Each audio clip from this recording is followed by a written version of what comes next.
Namaste. This is Omscorpius or Gabrielle, your Satanic Grey Witch here for our monthly tarot.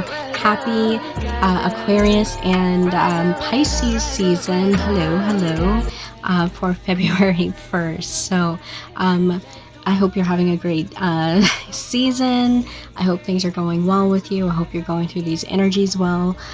So just a quick recap for the last month. It was Capricorn season, of course, and we were kind of still going through identity is what wanted to come up. I think it was Dr. Wade Dyer's quote, as you think, so shall you be. And the Hierophant came out again as well, which deals with a lot of the spiritual. It's the masculine counterpart to the Hierophant, and the energies is like a spiritual teacher, spiritual learning of self and how that works, like as your spirit goes through, different human experiences and, just the progression. We also had the Chariot, which was the main theme for that month. I'm really curious to see what this month is going to bring up as far as us being in flow with ourselves through these elements of identity or human experiences that we can get caught in or identify with in such a way that we become that experience. So, and it's Neptune direct, so it's going to be a lot of shattering shattering all dogmas and like kind of how we think of ourselves so we can rebuild ourselves. The energy surrounding 2023 is mainly about us really realizing ourselves and all that comes with it, which also poses as a challenge with integrating the new identity to the other.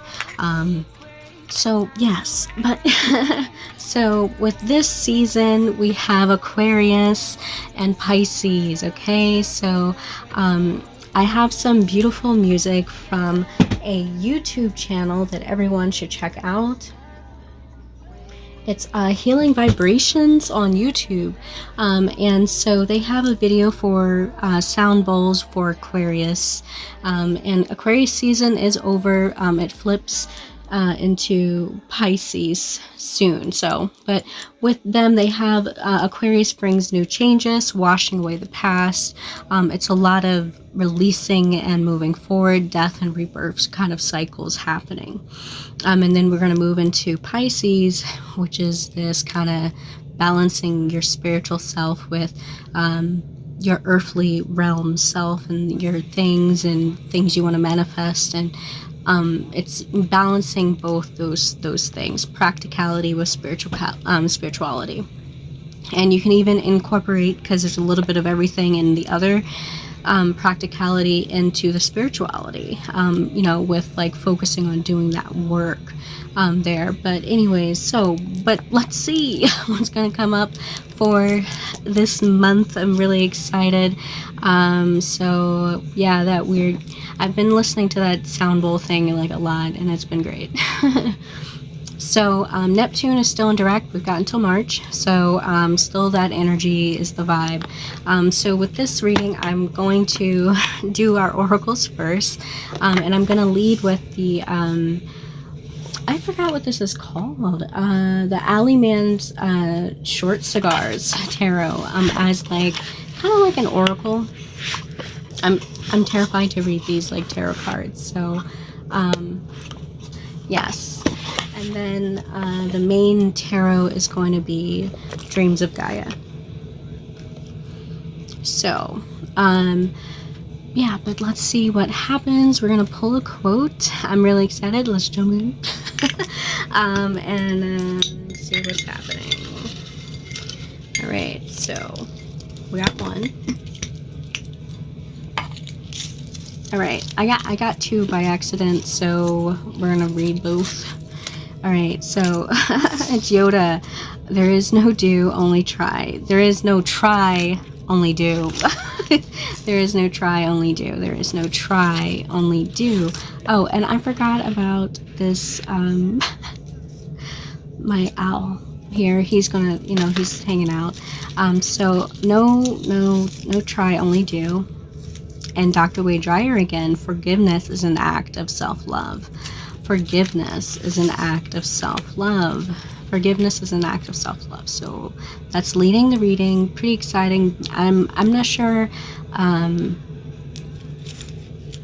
feel like it's action towards being forgiving, especially if that may be like a challenge with balancing things and being harmony, because that is kind of like the energy of Pisces, which is balancing in harmony, and doing that actually with our actions. So awesome.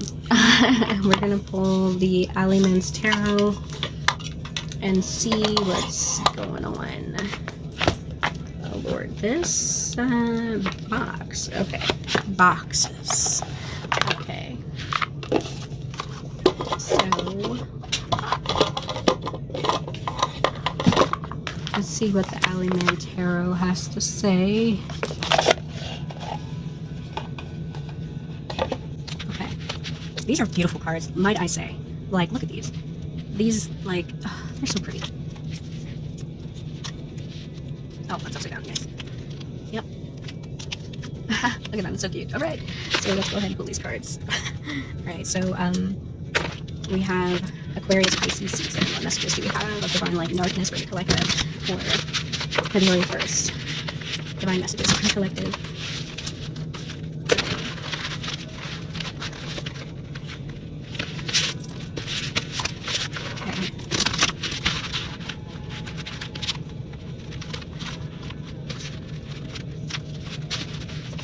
Okay, so let's go ahead and shuffle these. Okay, one more time. They're like, I'm just like, they're so slick. Okay, one more time. What's that? What's that? Alright, well, we're just gonna go ahead and I think it's fine. Alright, so we got two cool looking cards. Okay. Oh, we got three. Oh my shoot. There's three of them. Okay. What?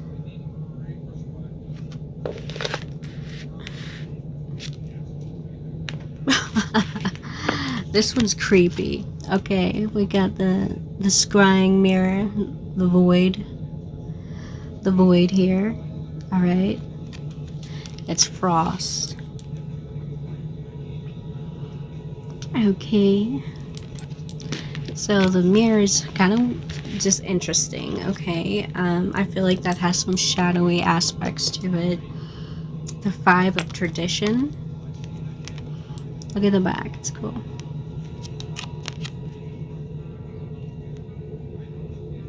Five of tradition.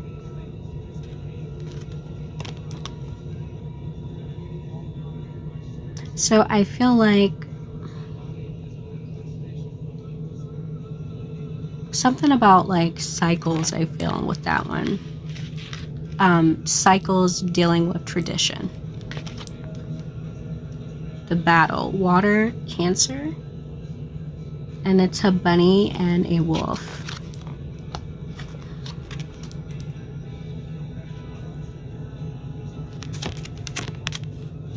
You see?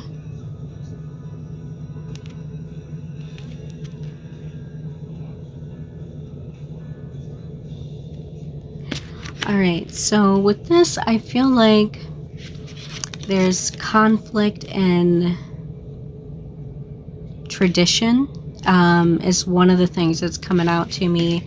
And I feel like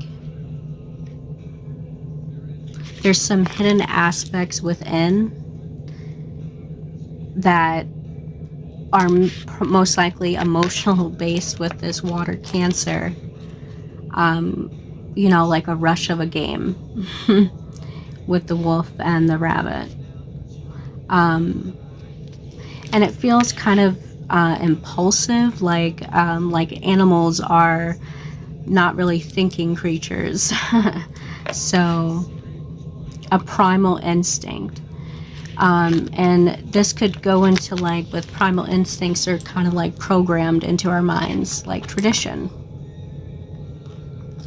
But the 5 of tradition makes me feel like There's a need to break out of that. And with the Frost card, with shadow gazing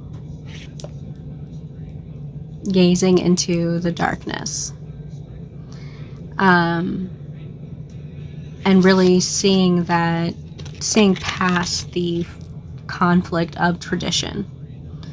And I feel like part of this is forgiveness with this wolf and rabbit. Forgiving for being impulsive, not thinking, doing karmic actions that are kind of mindless, using your fire in a way that is making you repeat a pattern, because there's a spiral behind here, and it feels like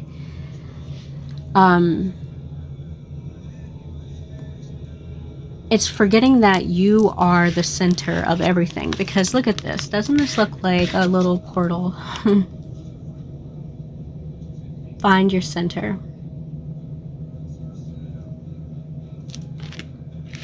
And I feel like through finding your center, you can find a peaceful way to deal with tradition, patterns,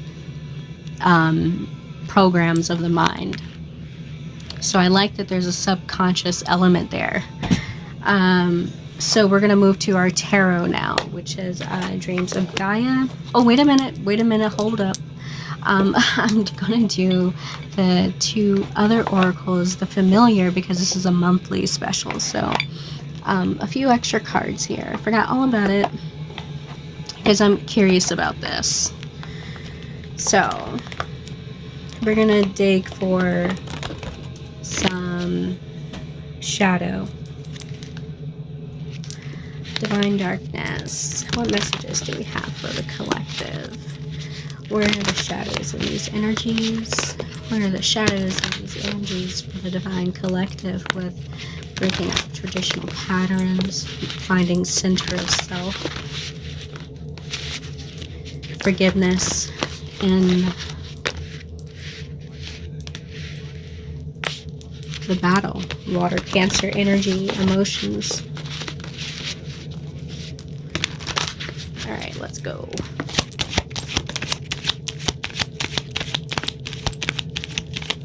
All right, we only got one, so that's one that wanted to come out. We'll read that one first. Cupid's arrow, having faith, love is coming, surprise, invitation, or meeting, hesitation. So with this, I feel like, again, with the having faith element, it's definitely focusing your fire, focusing on your fire and shooting accordingly to hit a target. And a lot of times, things that are emotionally based from a cycle, from darkness in your subconscious mind, that's some type of pain or pattern. Wherever there's darkness, there's pain. And I feel like the pain here is emotions. The emotions, the heart chakra is coming out to me as being a place that is hurt due to patterns. And, you know, I feel like having faith, whatever that means to you, if you're even pursuing things that you even have faith in, and knowing what your faith is, which is shadow work. So I feel like a lot of this is having faith on whatever you're doing, because I feel impulsive energy with this battle, water, Cancer. Mindless actions that are emotionally driven. It's being triggered. Being triggered. So that's it. And then taking shots. But then it's almost like projection, it feels like. So we have kisses, not enough, girl talk, and more talking. More talking. Maybe communication. I feel like instead of such like triggered emotions from maybe some type of trauma or pain, talking about it. Like with girl talk, it says conversing more, hovering, moving on, living on in the moment. I feel like just air communication, just generally communicating to your partner or to the other, to the person, instead of so emotionally driven. And some of the pain there we've found as not enough. And so it's like, I almost want to say, like, how are you moving when you don't feel like you are enough? And unconditional love is here too. And a lot of unconditional love to me is forgiveness. But a lot of times we have a hard time forgiving people when we're hurt. And this hurt feeling feels like very much like coming from trauma, patterns, traditions. So Frost is awesome. Thank you, Frost, with this mirror. I'm glazing at the mirror. So the pain is not enough. That's what's behind the shadow. So that's awesome, and we're going to leave that out there. All right, and we're going to go ahead and move on to our familiar, which is what's going to assist us through feeling not enough, being triggered, divine darkness and divine light for the collective. What messages do we have for utilizing unconditional love, forgiveness to ourselves and others, moving out of traditions, patterns that are not serving our spiritual flow?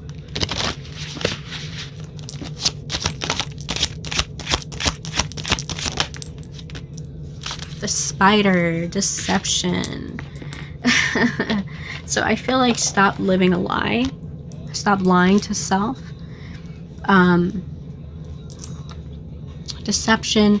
I get a lot of it like weaving a web of your own and getting trapped in it. It's like you are what you reap, what you sow type of thing. So and reaping what you sow from a place of not feeling enough, which is shadow projecting and causing conflict emotionally with water and Cancer in this battle card, which is impulsive because it's coming from a pattern.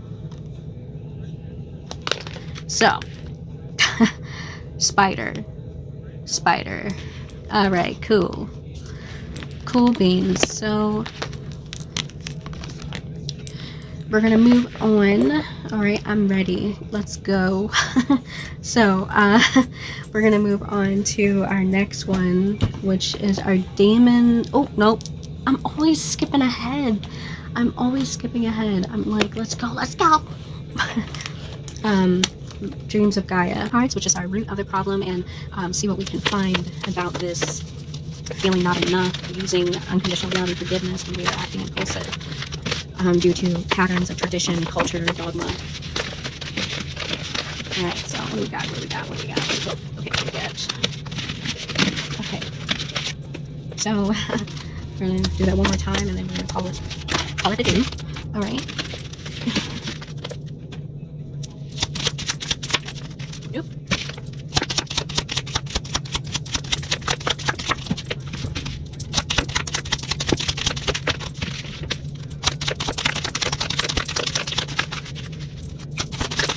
Alright, so okay, we got more than one key, so we'll just take all three. Alright, and yeah, so great. So we got death and rebirth, which with traditions, if you're breaking traditions, dogmas, identity, patterns, programs of the mind, there's always a death and rebirth thing. You can't break one and not replace it. You gotta put something there. That was like a step I mixed up on. So you can't remove anything without replacing it, and there's a whole rebirthing process so that you don't rebirth like the same thing. With the spider and the egg and the skulls, the life nurturing egg, seeds, So, emotions. Emotions is heavy. Emotions is a trigger point, trigger alert, not feeling enough, man. I want to fight you. I want to eat you because I am in survival mode. Triggered and trying to stay alive. It's about survival of the fittest, right? We don't think. Okay, so I'm done. But anyways, emotions, and this has a lot to do with shadow work with our emotions. And you know, I feel like a lot of times, sometimes when we do the shadow work, it can be difficult when dealing with emotions, which is, it's the part where you can get tripped up, because emotions feel real. Emotions feel like you're reliving an experience, especially if you're using your emotional intelligence, your mind, to think about how you feel emotionally. And with emotions are tricky, like water likes attract like type of thing. You want everything to flow in the right direction. So when you have negative emotions, it's best to just be accepting of them. It's like the acceptance. Unconditional love and forgiveness. Forgiveness is a big part of it. You know, the reflection of how we're unforgiving to people is just a reflection of how unforgiving we are to ourselves. And a lot of it can also just be not thinking intelligently about your emotions. If you don't know, now you know. So, but it is an element that we can command, like the Hierophant. So, emotions are temporary, but they have a purpose and energy of effectiveness to us as spiritual beings having a human experience. So, there's two dragons there, and the light and the darkness. Yin and yang.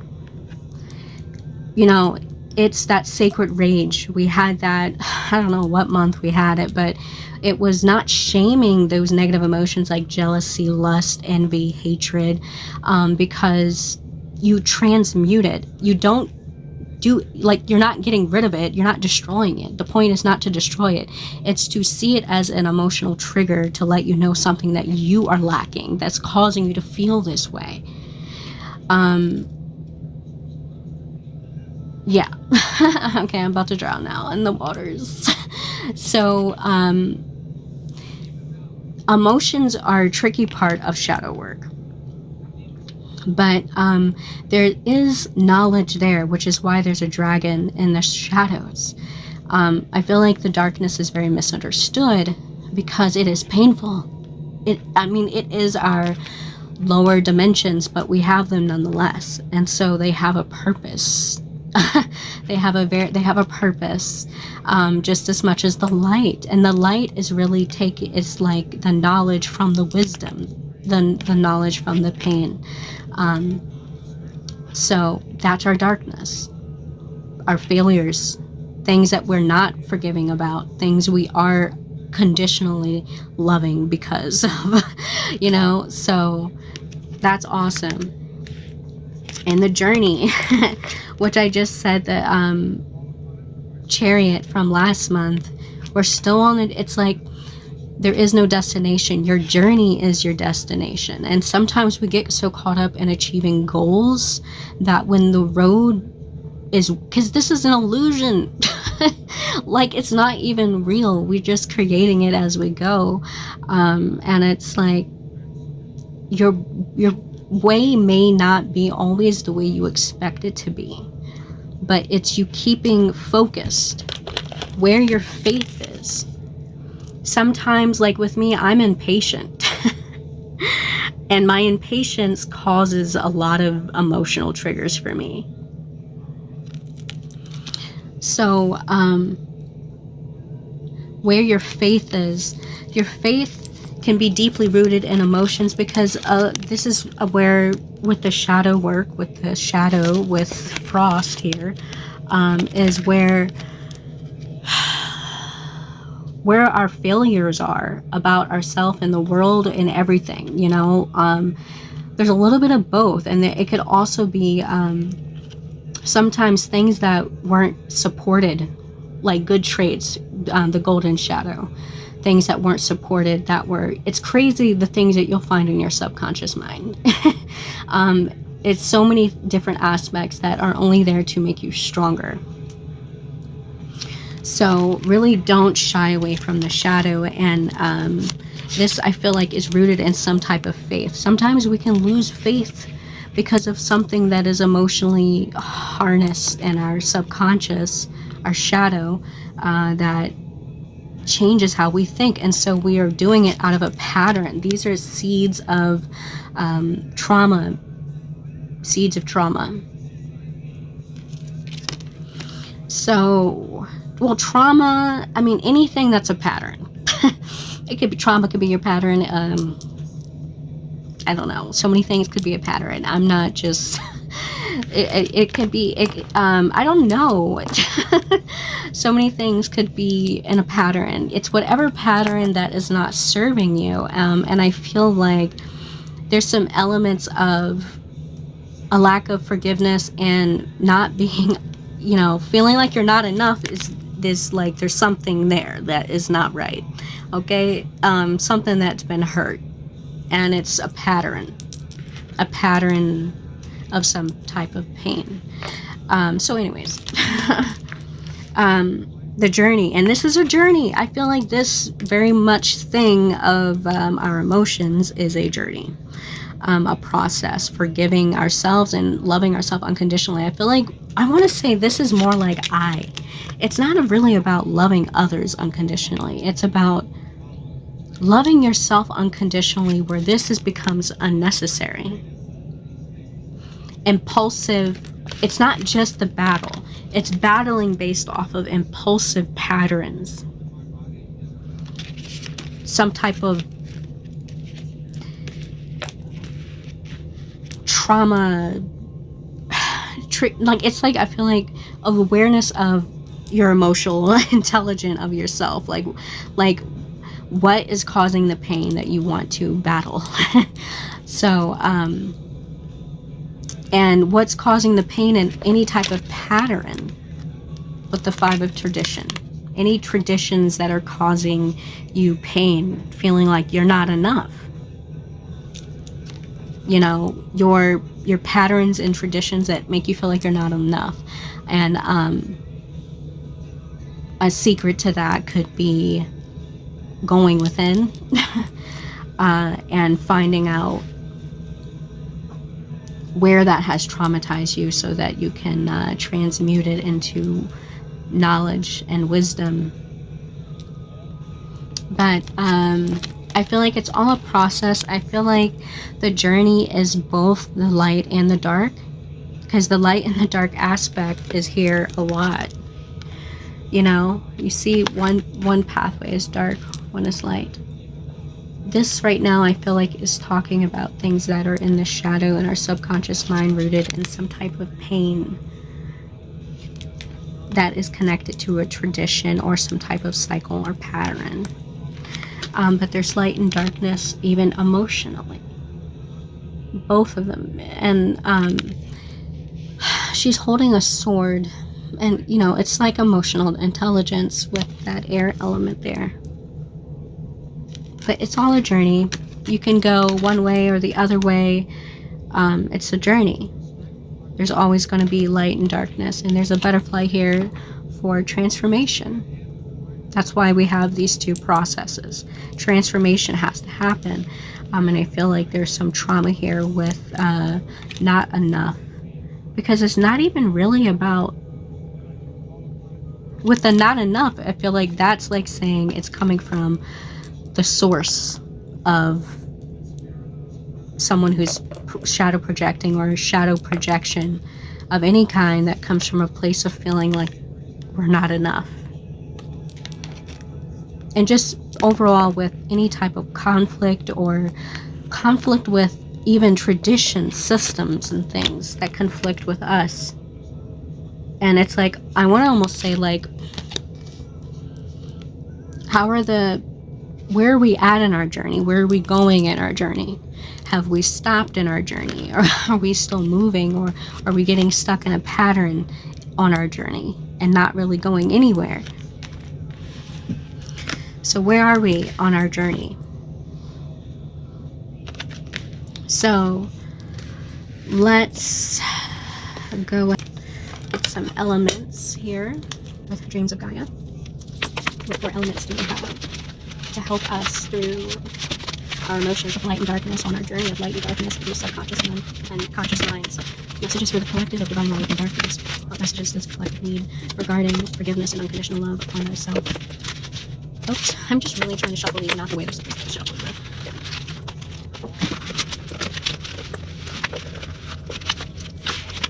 Alright, let's see what we got. Okay, we wanted to fly out where my face is. Okay, so we got our 2 elements. Only 2 wanted to come out, and we're going to take them. So we have the 8 of air. Okay, and so this is definitely signifying, it's funny that emotions came up and we're dealing with like emotional traditional patterns or some type of cycles or patterns that are emotionally based, dividing, putting some things, suppressing some things in our subconscious, while limiting the knowledge that we have in the light about ourselves, mainly about ourselves.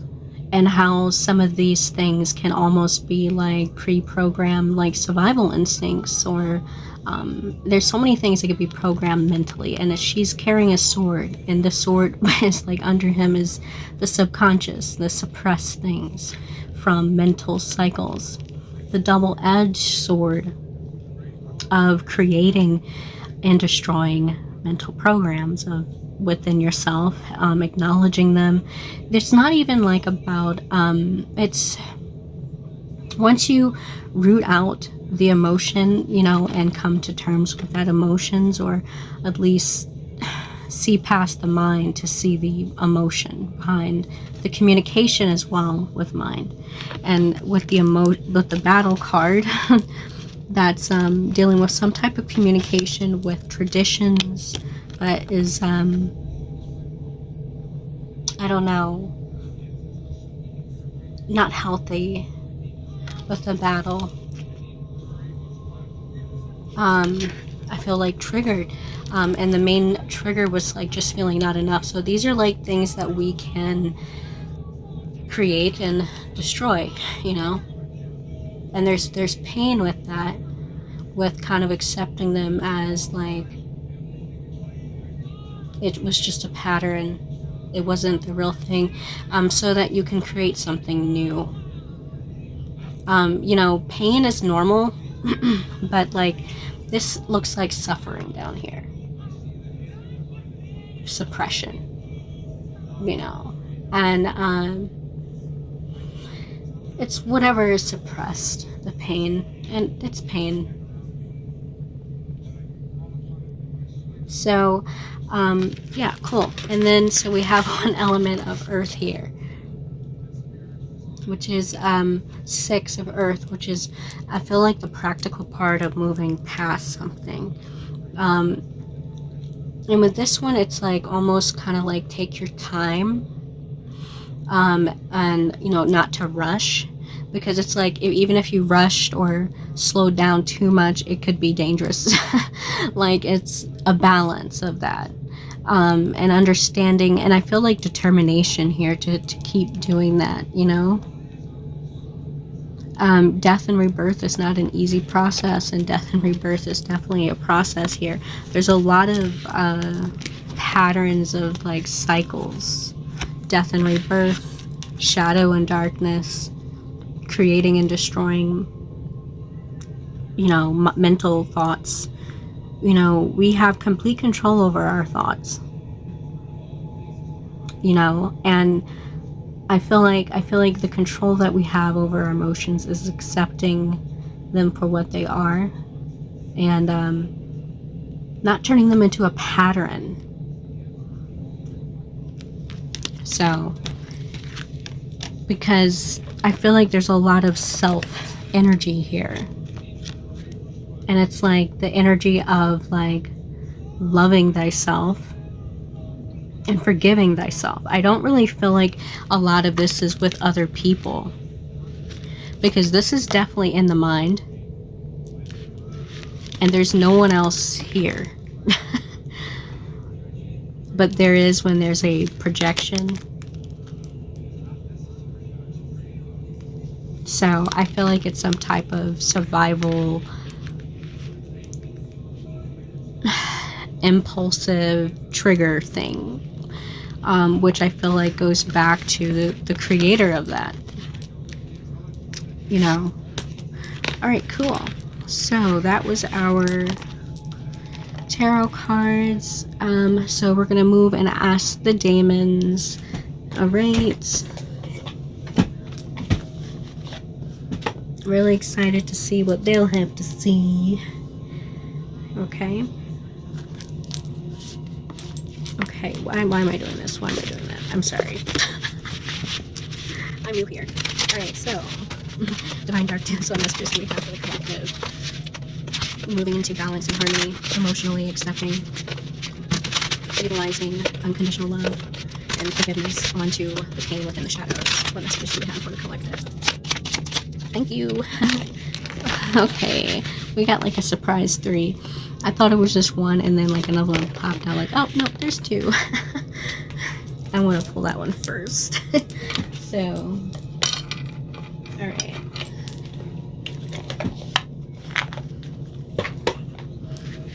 Alright, so let's pull the one that popped out first. Ooh, it's a pretty lady horse. It's the 4th daemon of the Goetia, and she is represented as the Queen of Pentacles. We have the Moon in Aries.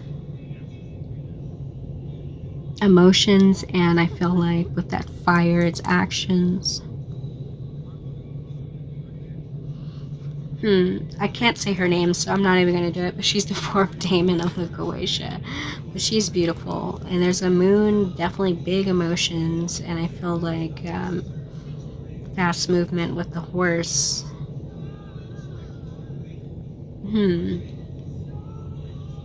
I'm excited to see what her has, what it, she's gorgeous. Look at her. I'm speechless.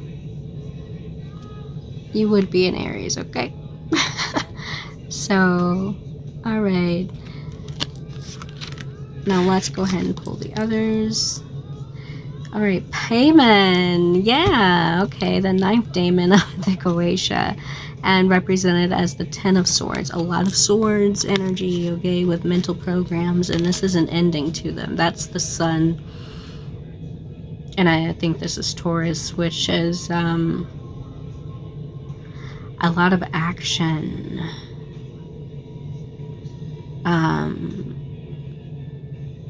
It's like accomplishment. The Sun. Shining, I feel like, as we are. Truly. You can see. Payman. That's a Daemon King. So. And, you know, Payman has a camel that he rides, and a camel can, you know, there's a lot of grounding with that Taurus and the Sun. I felt a lot of heavy, dense, masculine energy, very grounded, and I feel like grounding was something that came up. I don't know which one, but I feel like grounding is kind of really important here. Oh, with Pisces, the practical, being practical and also spiritual. So, and this is that Sun energy, so a lot of action, and it's in air.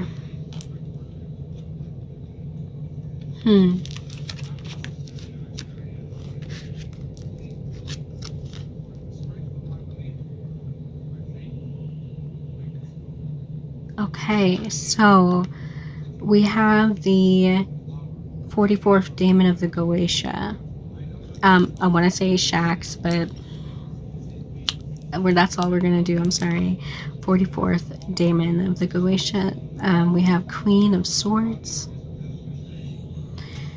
And Moon again. That's Moon twice. So Moon twice, Sun. Alright, so there's a lot of, I feel like, subconscious and conscious energy. Subconscious and unconscious. And it's like subconscious and unconscious emotions. Like that emotional intelligence. I feel like it's not here, but it should be, because I keep saying that. Because there is literally a sword there. And we have a lot of air here as well. Air and water. Air and water. So, cool. Alright, so this one is another air. The Queen of Swords. 44th Daemon of the Goetia. The Queen of Swords with the Moon, and I think the sign is Scorpio. Is that Scorpio? Yeah, we'll know in the book, but so with Scorpio, that has some transformative energy, and I feel like with the Queen of Swords, it deals with really setting boundaries, and I feel like the boundaries are eternal within ourselves. The boundaries we have within ourselves, and what those mean for us. And there's an element of ending and beginning here. So it's like not only setting boundaries within how we feel, but also just, I don't know.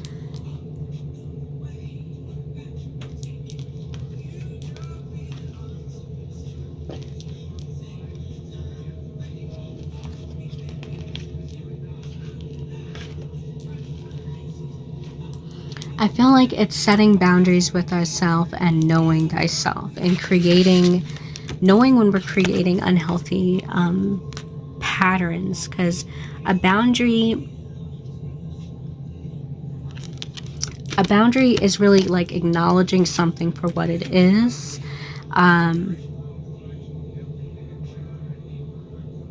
So I feel like there's a lot of knowing thyself. And I don't know, maybe knowing when we are crossing boundaries or when others are crossing our boundaries with this battle. And I feel like a lot of this is based in where our faith is and our tradition. And it's tradition and patterns related to something painful. Moon came up a lot of this emotions. So I feel like it's just being observant of who we are subconsciously and bringing that to the surface.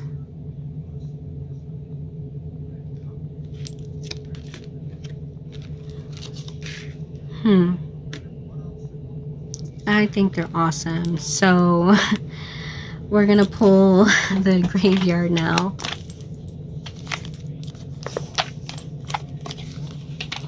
Okay.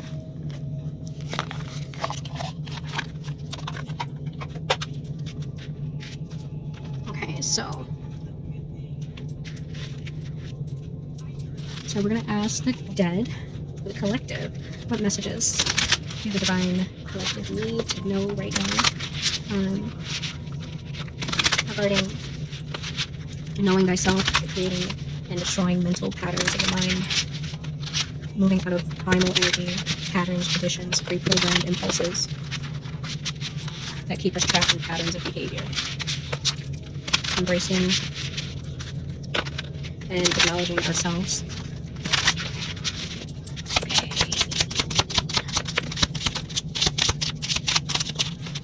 Okay. Balance is at the back of the deck. Be present. That's cool. Be present.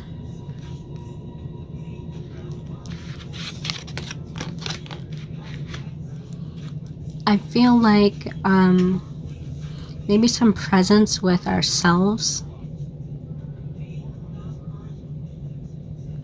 And maybe the talking and the chitter chatter was like really doing like talking with ourselves.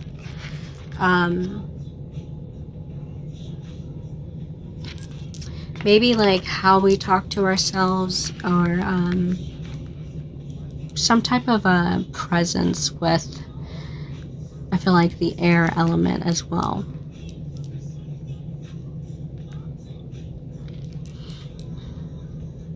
And I feel like the being present is connected to the tradition with patterns, and knowing when you're repeating a pattern based off of a trigger.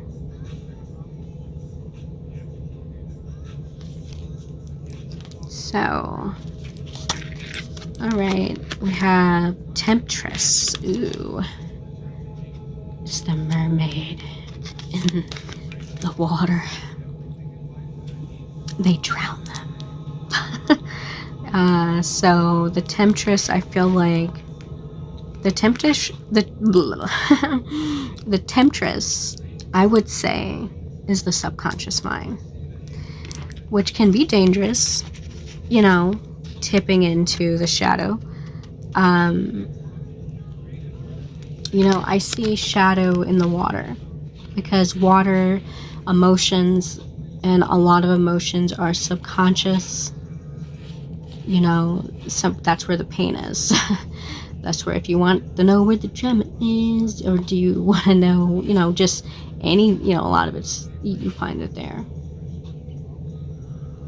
And so, but there's a lot there.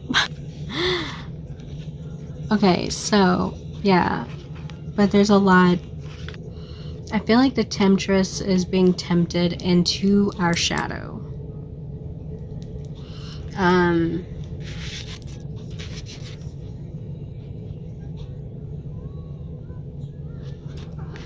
I feel like there's an element of forgiveness here, I'm sorry to say.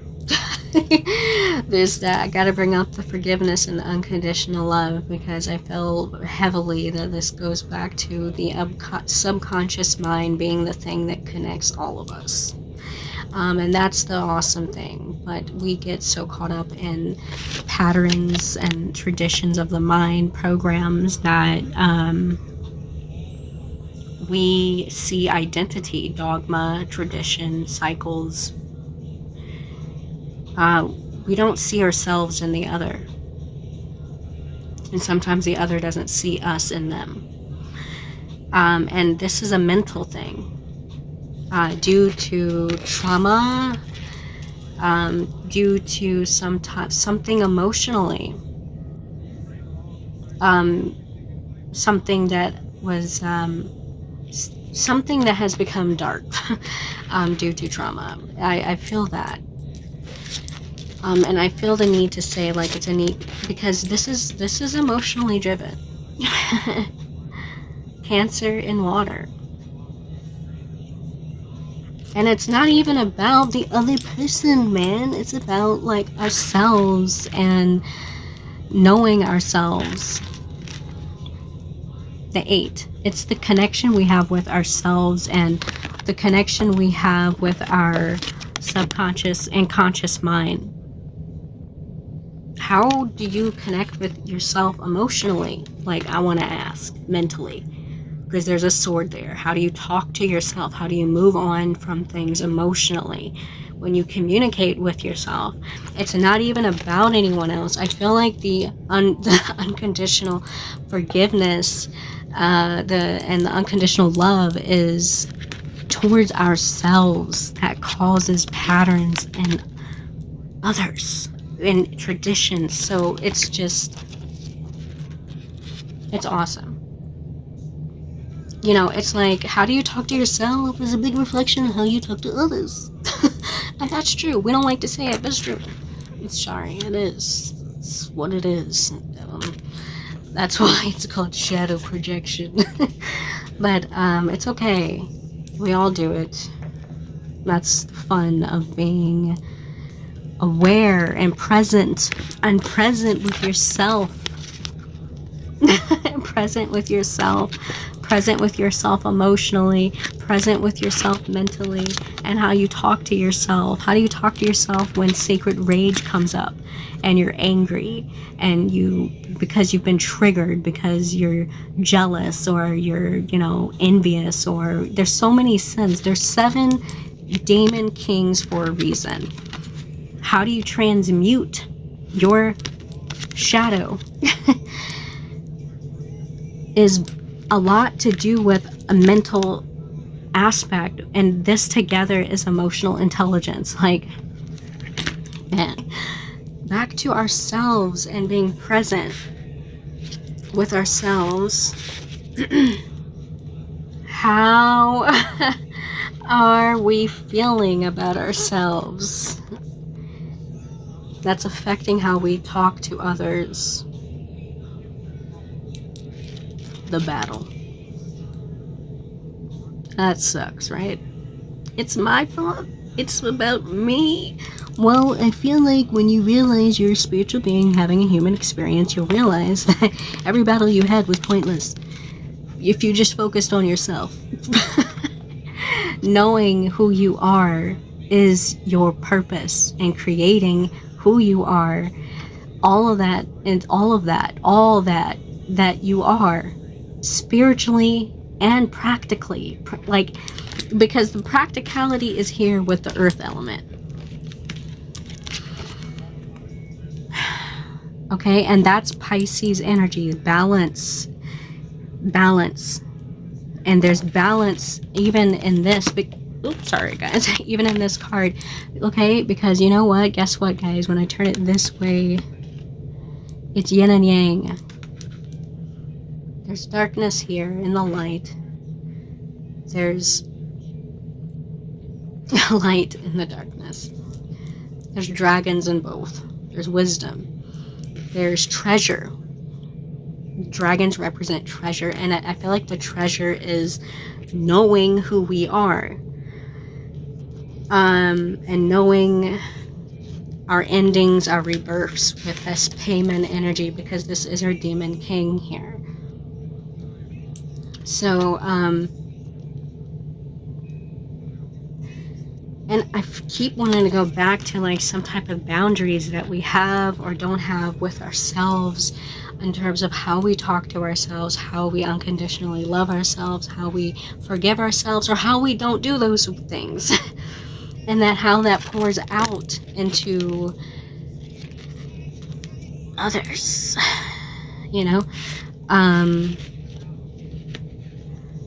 and just moving on, or healing, or just, it's like a flow. I feel like just balance. I want to keep just saying. And a lot of this balance comes from the need to like really acknowledge some hidden things within ourselves emotionally that are in pain. Whatever is hidden is in pain. So payment. Okay, so we got Temptress already, and that was, I just went on a tangent after this. Mirror with Frost.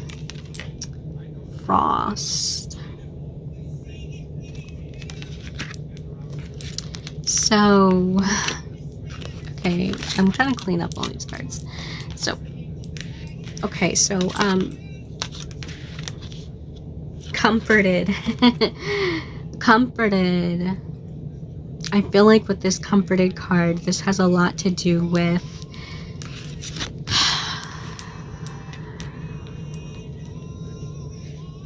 being at peace with this temporary life. and that these battles really don't mean anything because it's always been about I, which is why I say I am you and what I see is me. I am you and what I see is me. And it's like in every battle, do you not see yourself? Does an animal see itself? I don't know. Or do they see like how they've just been genetically the way that they are? You know what I mean? Like, do they consciously observe themselves? I'm not saying that, you know, they don't have a spirit. They have a spirit.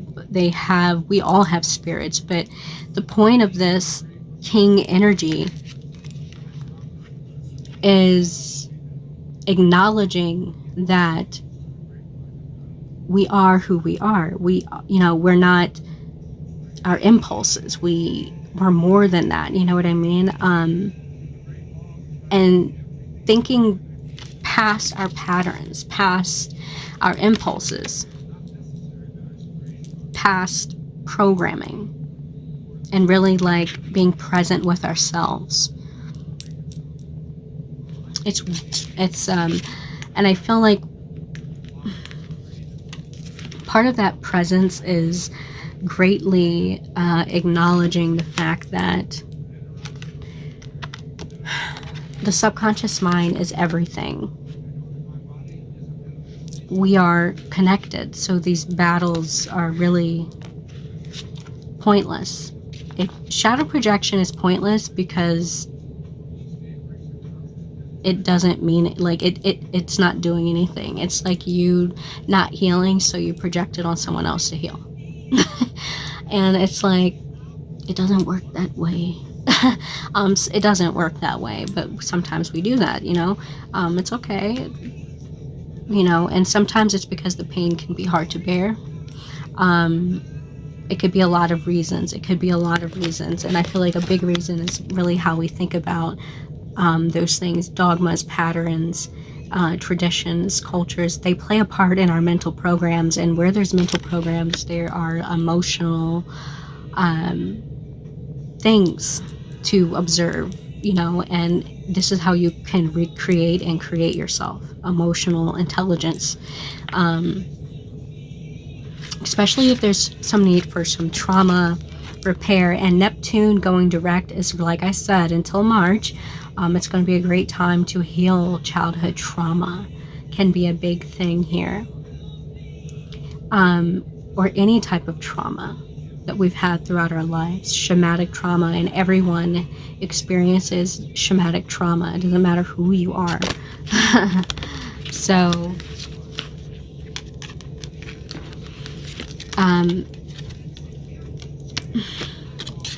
but I feel like a lot of this comforted is that we are connected. Like, the battle is silly because there's only one God in the room. You know what I mean? Like, you know, we all have. I saw a video about how much our body's voltage is. It's ridiculous. It's about the amount of an atomic bomb. And it's like, with all of that energy, what are we doing with it? You know what I mean? And it's interesting. Like, a lot of this has a lot of power, and it's like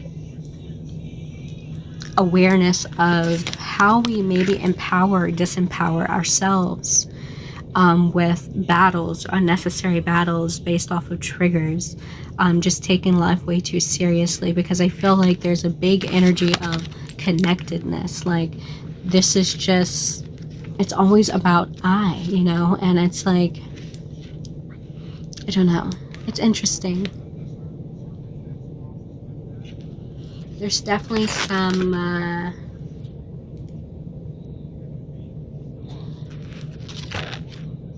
going back and connecting with your subconscious and really seeing past the illusions of the mind.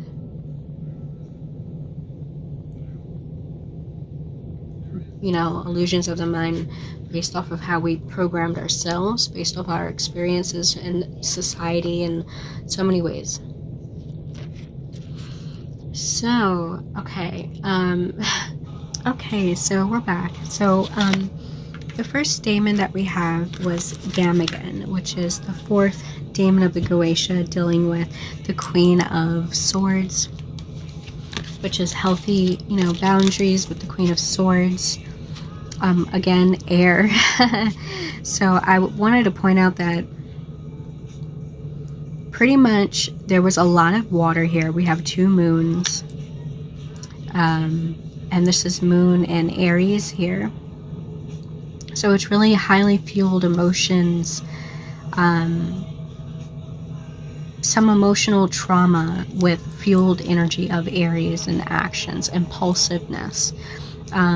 Let's be honest, Aries has a tendency to be impulsive at times, for various reasons. It could be ambitions, it could be competition. With fire energy, it can always go, everything has a shadow and a light. And I feel like there's some type of awareness of there's a need for awareness of the shadowy aspect of that process, with negative and positive being a natural thing attached to everything. Everything has a shadow element, everything that we do. And you know, that's even further solidified with Payman, the 9th daemon of the Goetia, with representing sad endings. And so this is overemphasizing that death and rebirth. And 10 of Swords is also a ending.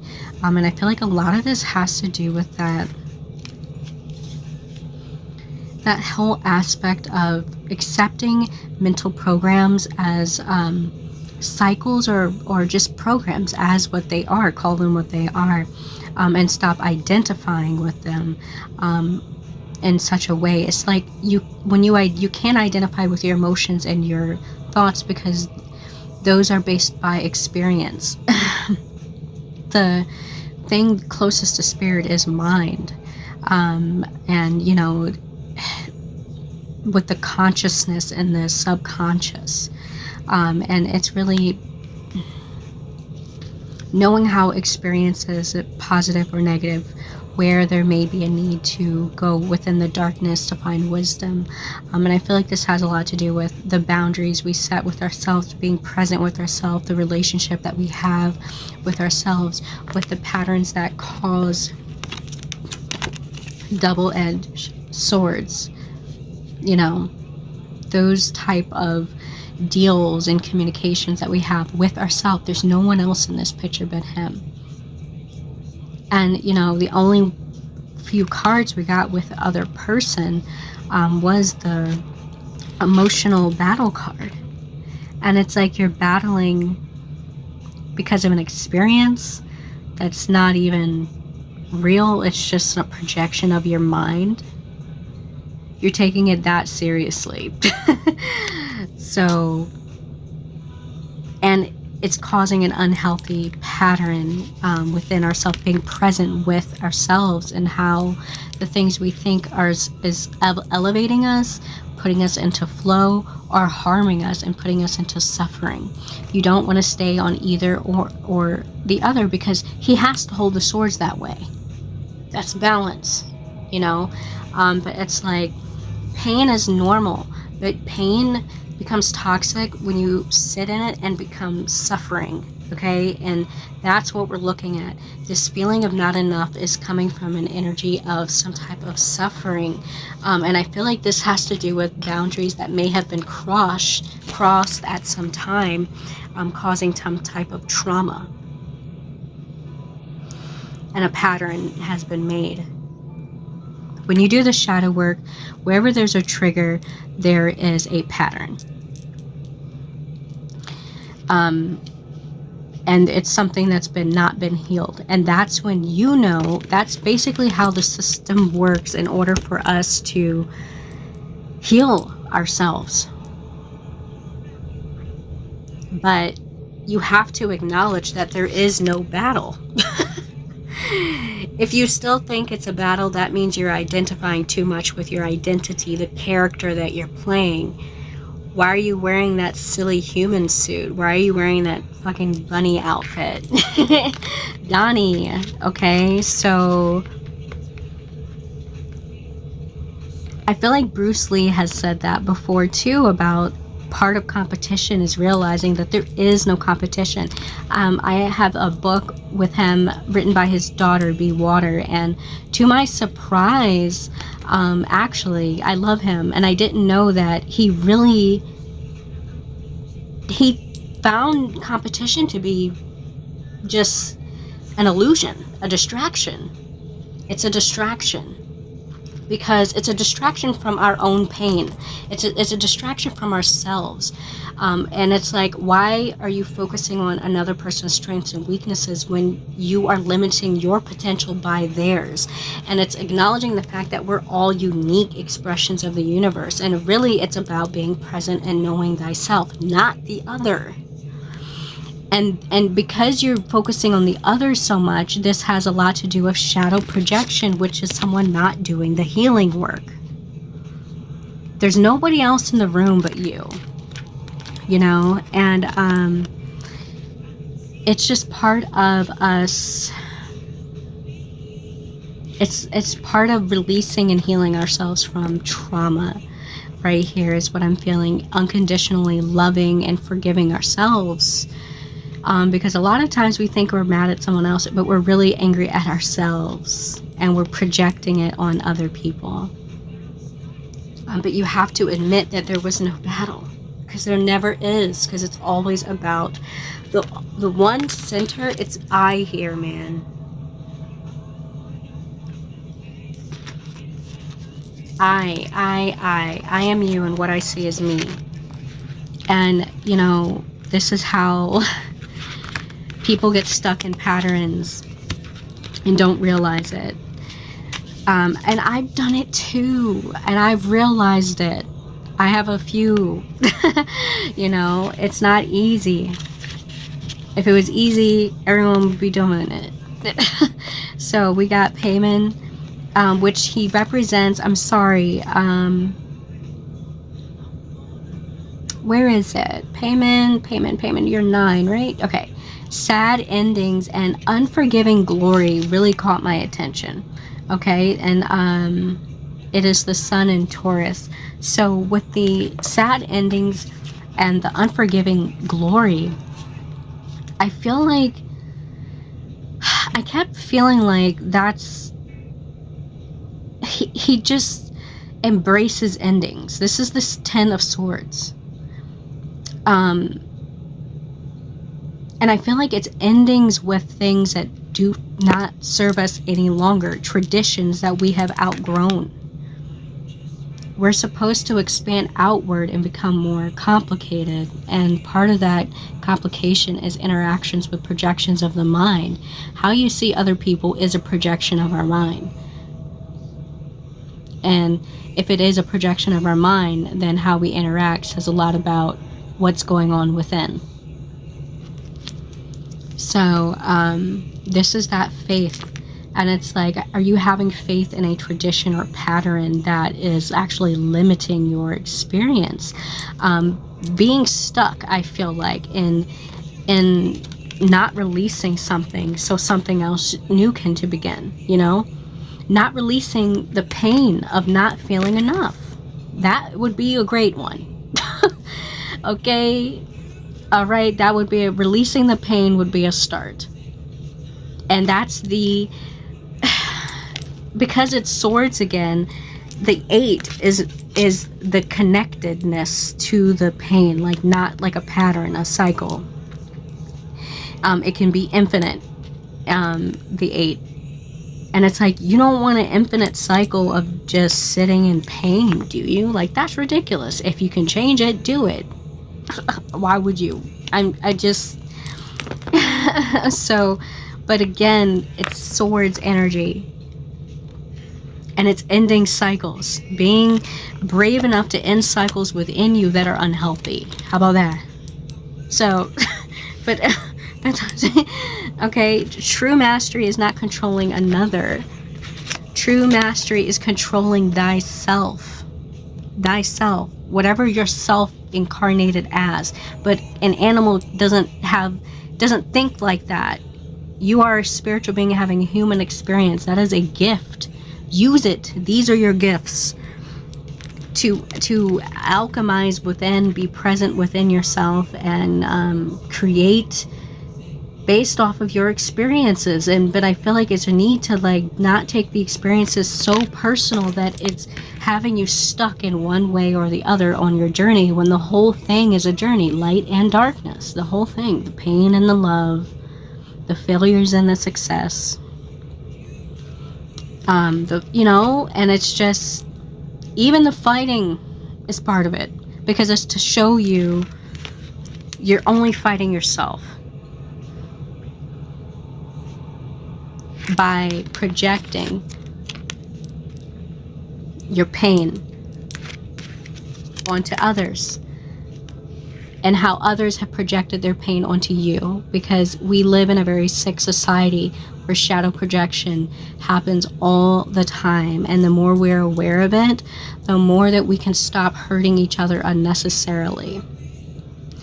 It's not easy, but it's something that we can do, and it just shows you how long we have been programmed to be like this, and to really not see our power, because that is power in communication, because there's only you. It's never about the other.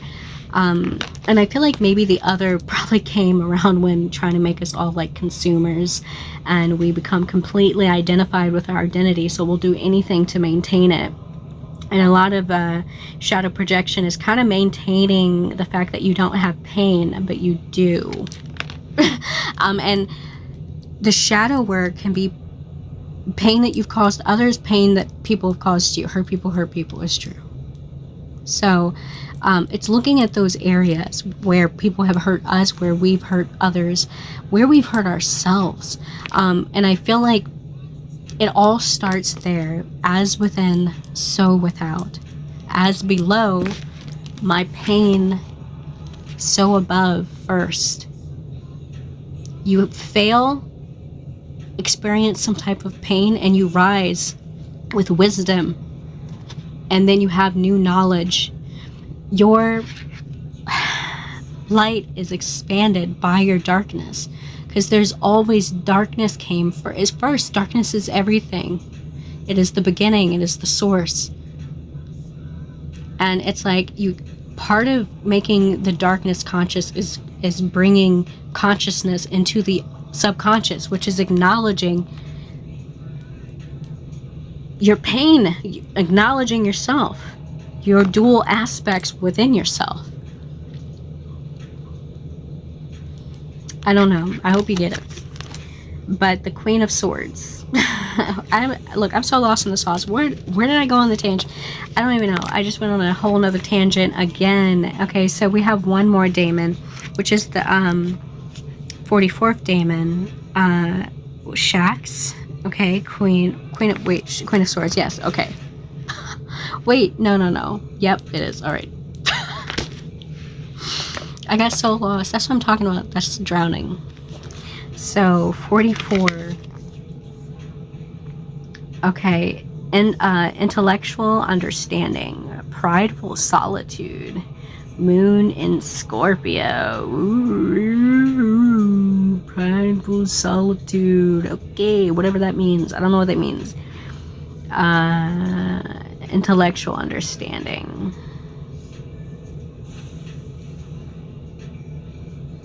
I feel like with the prideful solitude, it's having unhealthy boundaries with others that is causing us pain. I feel like with the intellectual understanding in the Queen of Swords, because the Queen of Swords does deal with boundaries, it's having an intellectual understanding of the situation, that you're not being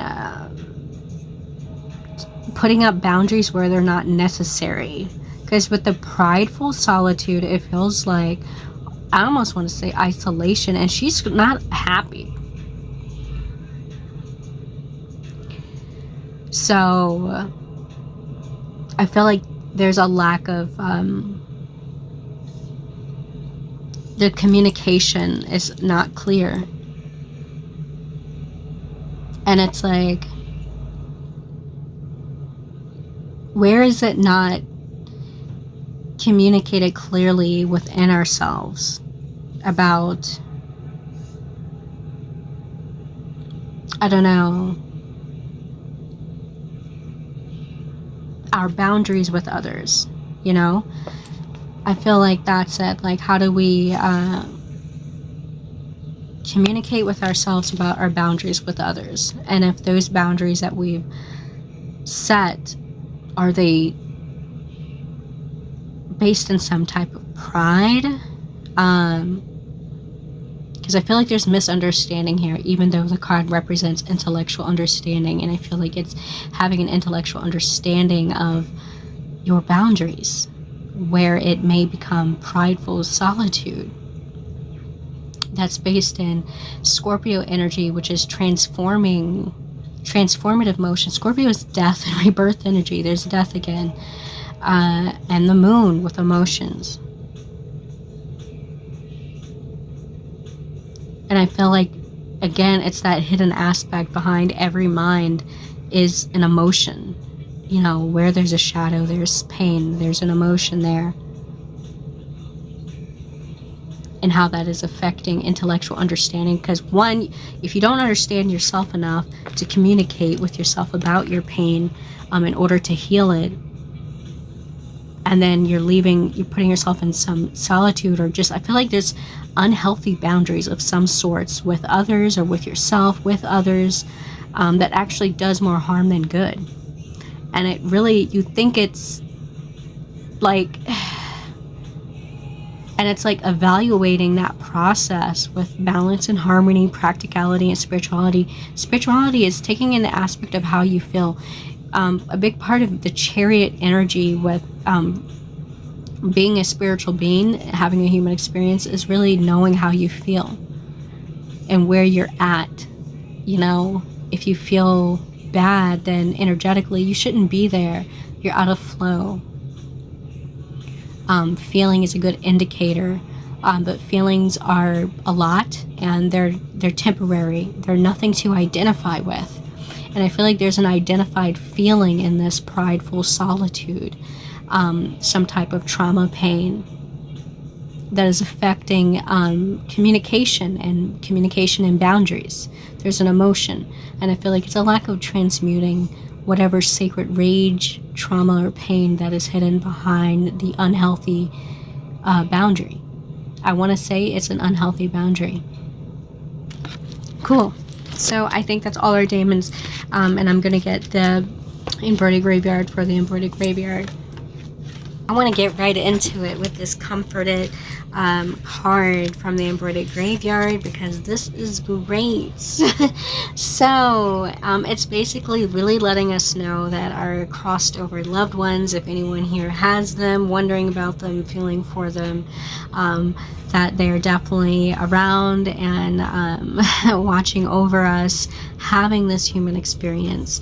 You know, there's an aspect of you'll never lose the people that you love, because everyone is your soulmate, because I am you and what I see is me. And so this deals with having a belief in the afterlife. You know, like when someone passes and you feel like if they would still be there, or where are they? Are they gone for good? Does their soul die with their body, type of thing? And it's really like inquiring patterns and traditions of the mind that may keep you closed off to certain things that are outside of your tradition. You know, like believing in a spirit, believing that your spirit does not die with your body, believing that there's a difference between energy and matter, and how they actually work with each other, and how we exist versus how we think we exist. And this is really that double-edged sword with how our mind can play tricks on us and leaving us in unhealthy patterns that actually limit us and our experience, and even limit how we experience experiences. So Comforted was beautiful, and it's really saying that if you don't believe in the dead, you definitely we need to like evaluate our thoughts about some processes and see how they're serving us. And I feel like I'm just drawn to the boundary part. That can also be a mental boundary, something simple as that. Where are your boundaries with spirituality? Where's your boundary with the afterlife? Where's your boundary with extraterrestrial life? Where's your boundary with life in general and all aspects of it that make it an experience for you? How are you thinking about those things, and how is it making an experience for you? It's really tackling whatever patterns that are attached to some pain in the shadows in order to get out of the pattern. This is a solution, and it's yourself, ourselves, within, so without, as below, so above. You have to fall from grace so you can rise again. You have to die, Phoenix, in order to be reborn again, okay? And so with Comforted, I feel like this is a boundary, because you have a boundary towards the afterlife. Like, I don't want to believe in that. I don't want to believe in that. I'm an atheist. You know? So you create your mental programs, and subconsciously, it's infinite. Why would you limit your conscious mind? Think about that. So when we lose, we have a hole in ourselves, and it's really filling that void with something meaningful, something that is limitless, something that is going to replenish itself. I feel like these are identifications with identities, to the point that if winning and losing in a battle seems really important to our ego, to what we identify with, to an experience, but in the long run, in the bigger picture,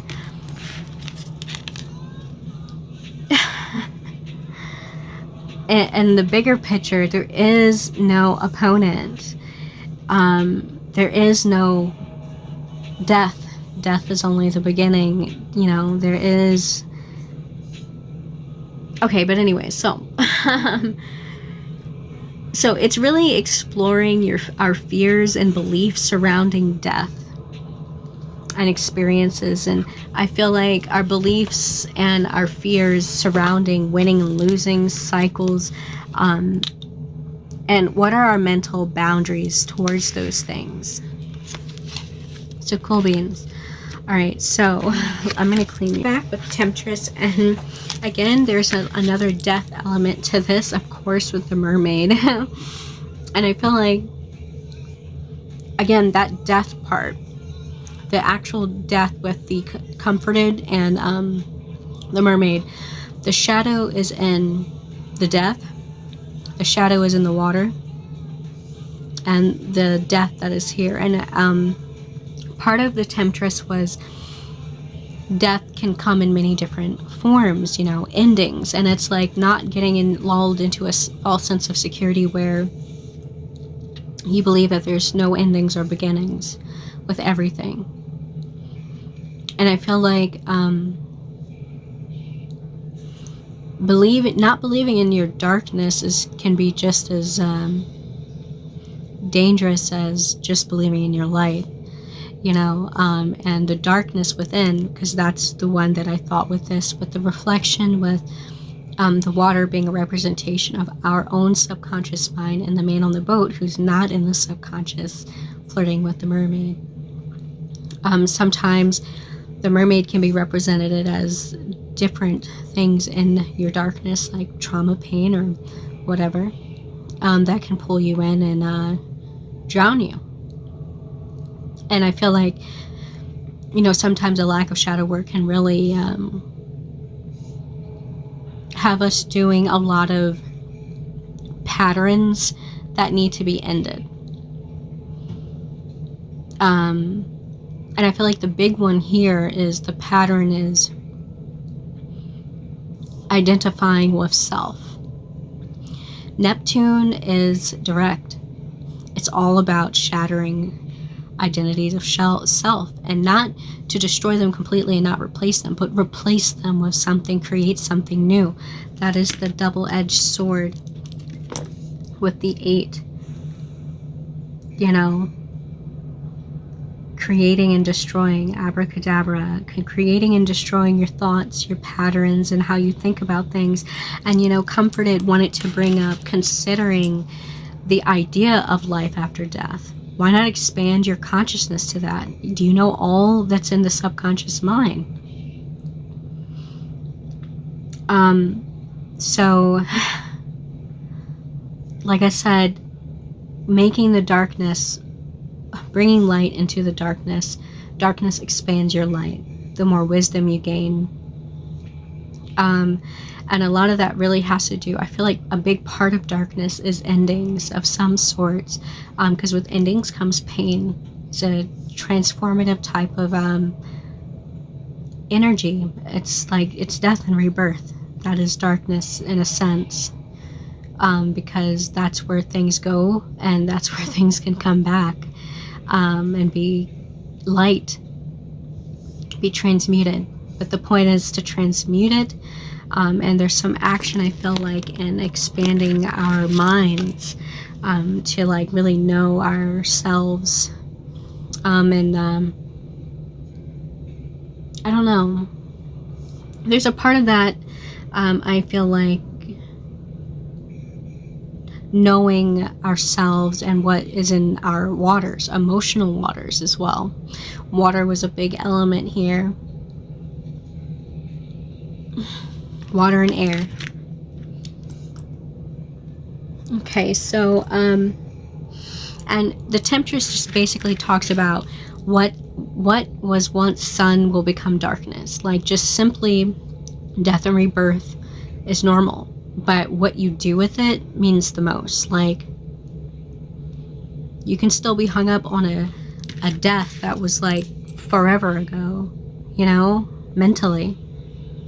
And it's like finding, with Payman, King Payman here, finding faith in the endings, in all the cycles. Because it's not about the destination, the journey is the destination. So the last one is be present.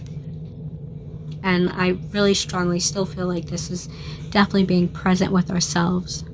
Because I feel like the unconditional love and faith, unconditional love, faith is one, and forgiveness is in ourselves. So, alright, and so our last one is be present. And again, this has ancestors from the dead reaching out to us, letting us know. This has flowers. And with this be present card, it's really our ancestors really wanting us to enjoy our lives, and understand that every experience is meant to be enjoyed. Like I always say, and I still feel this way, that we actually live in Eden, but it's been taken out of our hands and been made into like something that it was never meant to be.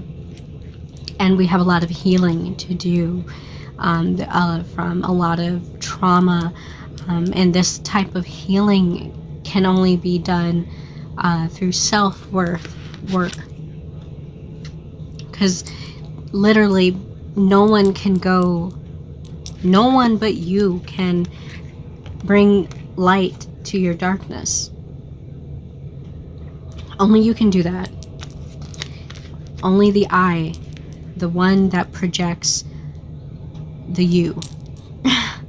So, but with the Comforted, it's really enjoying all of your experiences, all of your cycles, embracing your endings, you know, because life is short. And it's kind of just, I almost want to say, like, not taking it too seriously, to the point that you're holding on to trauma pain and believing things that are not true. You're not being present if you feel like you're not enough. If you feel like you're not enough, that means it's attached to some type of shadow pain, some trauma pain, and that's holding you back in the past. Something that has already ended, and we do that a lot. And I feel like there's a big energy of releasing and moving on, communicating with ourselves while we go on this journey of life. You can't be present if you feel like you're not enough. The trauma is saying I'm stuck in my past because I haven't done the shadow work. So how do you walk your journey if you don't feel like you're enough? And you're getting distracted with tradition, programming that is causing you to battle situations and things that have gone in past, or keeping you in this energy. Just generally, just keeping you in this energy. A pattern is keeping you in that energy, you know, and it's like, I feel like releasing that is the energy, and this is that balance energy of Pisces, practicality and spirituality. And I feel like this balance energy is literally just you embracing your endings with King Payman, and keep pushing forward, even with yourself. It's not even really about the other. I want to stop saying the other, but it's present here in the battle, but this is the only time it's really present.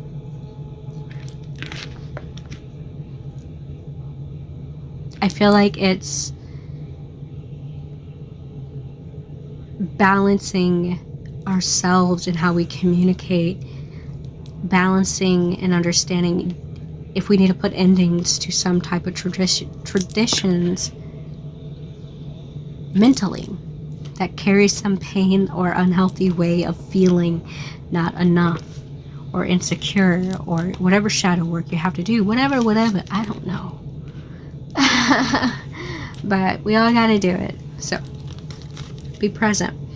And I love that the ancestors keep coming out and wanting to say, you know, that they love us. That came out twice, so we may have some past relatives here. The other side is knocking, and they want to give us flowers and tell us, live your life. Let that shit go. Death and rebirth. Death is only the beginning. So cool. Ashe. So, funny thing, I was editing our video, got way to the end, and I was like so excited because I was like, ooh, I'm finished. First week of February, we're ready to go, because January is out of order because I have not been doing it. So, yeah, I got to the end of February's video edit, and I realized Stoner Gabby fucking forgot to hit record. So I did pull the last oracles that we had to do, but you won't see it on film because I did not record it. I thought I hit the record button and I did not. So I don't even think I was smoking that much to be that forgetful. So that's very embarrassing. So this is a separate little clip to clip in the ending, but it all works out. Everything happens for a reason, because when I was going through it, there was a few things that, you know, caught my eye and I really wanted to bring out. So I definitely want to say that the month of February definitely feels like the energy of payment, with really coming into some type of flow with our endings, and really not taking endings, I feel, not so personal to the ending or detriment of yourself, but a cycle, a transformation. With every ending is new growth, and that is very present here with the death and rebirth card and the journey card as well. because on that journey there are different paths and roads to take, and really there is no right or wrong with the paths that you take. It's about the experience and what this experience has to teach you. Okay, now whether it falls into the negative or positive scale in terms of frequency of an experience, a lot of that is contrast. With all low frequencies, like fear, can be transmuted. Sacred rage, thank you to the embroidered graveyard for that. All fear, pain, and low frequencies have a purpose to be transmuted. If anything, they are fuel. So I wanted to say that. But the last thing we were reviewing was the description of the embroidered graveyard and the Daemon cards, okay, because I was a little funky fresh in that video. But our goddess cards that came out was Trust. I'm not sure how to pronounce this goddess's name, but Trust. And the Shadow of Persephone with Compliance. And I feel like with this compliance, it has a lot to do with complying to traditions or patterns that make us feel like we're not enough, or addressing any type of patterns that put us in a emotion or energy. The experience, the energy of the experience becomes not enough. And I feel like assess some pain that may be there with this emotions card. And I really feel like the communication with all this talking really has to do with us communicating with ourselves about where we're going in life and our journey. And what are you complying to? Because with tradition and journey are two different. I mean, I wouldn't say they're two different things, but there's this energy of taking on something, complying to it, agreement to it. And I feel like sometimes our traditions are not really our journeys, or our journeys is not like a goal. It's the act of doing something. Okay, we're back. So I was saying about the whole journey and tradition. Oh, Lord. So moving on from journey and tradition, there is compliance to something that may not be working out. And, you know, there's definitely a Wayne Dyer quote about not making your destination, your goal, moldable. That way it allows space for your journey to happen, and weaving through all the different experiences, the up and downs, while you achieve something. And sometimes with tradition, it doesn't allow that flexibility. And that's where this compliance could come in. With Persephone, with this, like, it wasn't really an agreement for Persephone to be with Hades, actually. That was kind of against her will. And there's a against thy will energy with the Persephone card, and how that can actually kind of, you know,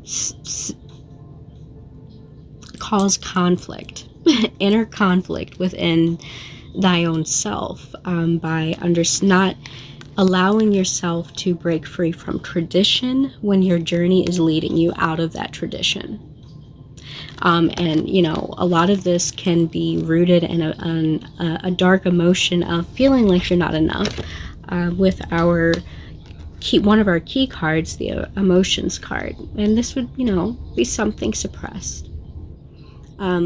But as we acknowledge that by bringing our light into the darkness, we gain wisdom about this situation and can understand any type of tradition that's rooted in some type of unnecessary battle, where you feel attacked or are attacking another, and from a place of feeling inadequate, lack, fear, jealousy, and there's self-sabotage in here too. Self-sabotage. So really, like, with this complacency, it's like not being compliant, I feel like, to how we sabotage ourselves. I feel that really heavily with all of the cards, a big sense of self. I feel like other is involved, but I feel mainly this relationship with these emotions is really coming from us. This is the emotions, not enough is the emotions, and I really feel like it's an inner compliance to traditions that are no longer serving our journeys. And I feel like our journeys are where our soul is just experiencing things, having a human experience. So there's a sense you have to have a certain level of detachment, which makes me think of this comforted card. You know, if we're all going to die and death is not permanent, you know, you should not get so attached to traditions, because they're nothing but experiences and you can outgrow traditions. So compliance within thyself to things no longer serving us, and then trust, which is another shadow. And I feel like the trust is maybe like some lack of faith in ourselves, maybe the spiritual aspect of ourselves, because I feel that coming from comforted again, because I'm really sure it's comforted that had in the book that if you are having a fear of death or dying or things ending, that there is a rebirth. With every cycle ending, there's always a rebirth, and we're like energy. So our bodies is what, you know, dies, but energy, you cannot destroy energy, you can only transform it. You know, in this card was like kind of addressing the mental aspect, the mental ideas we have about death. You know, if we feel examining that and seeing where we could open our own minds past traditions or thought patterns or certain beliefs that aren't necessarily true. If we're really energy, you know, learn more about that. And I feel like you'll find sometimes the way you think about things kind of prohibits how you see things, which air deals with perception, mind, how we see things, how we see the world, how we see ourselves in this case. Because even in the emotions card, there is an element of air with the sword. And this is kind of what's keeping these emotions, these